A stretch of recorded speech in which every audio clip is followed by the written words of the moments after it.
जिस खबर ने पूरे राजस्थान को सन्न कर दिया था और जिस मौत पर पिछले 20 दिनों से सन्नाटा पसरा हुआ था,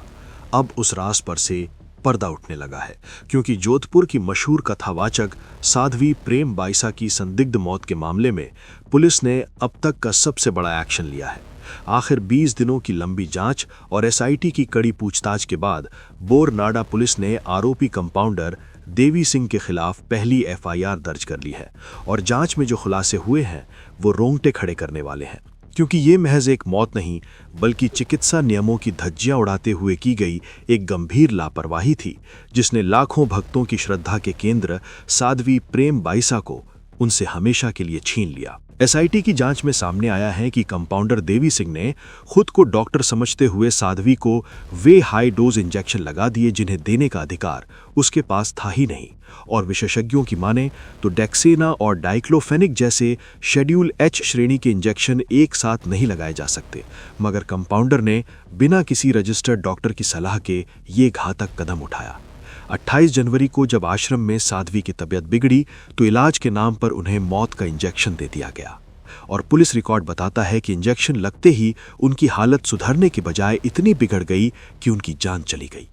सबसे बड़ा सवाल यह है कि एक कंपाउंडर ने इतनी बड़ी जुर्रत कैसे की, क्योंकि देवी सिंह को साध्वी की मेडिकल हिस्ट्री की पूरी जानकारी थी और उसे पता था कि अस्थमा के मरीजों के लिए ये दवाएं जानलेवा साबित हो सकती हैं। फिर भी उसने लापरवाही की सारी हदें पार कर दी। मेडिकल बोर्ड के रिपोर्ट ने साफ कर दिया है कि इन दवाओं का रिएक्शन घातक होता है और यही साध्वी की मौत का कारण बना। नर्सिंग कोर्स करने के बावजूद देवी सिंह ने अपनी सीमाओं का उल्लंघन किया और बिना डॉक्टर की पर्ची या निगरानी के इलाज करना शुरू कर दिया, जो अब उसके गले की फांस बन चुका है।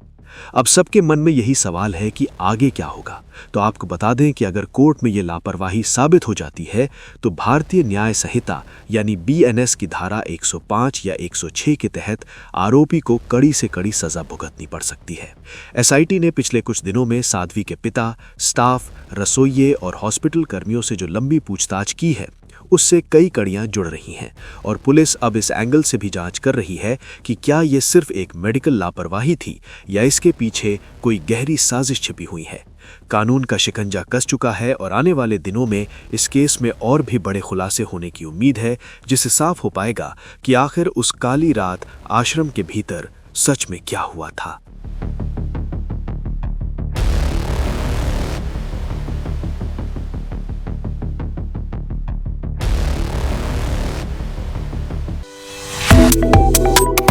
Subscribe to One India and never miss an update.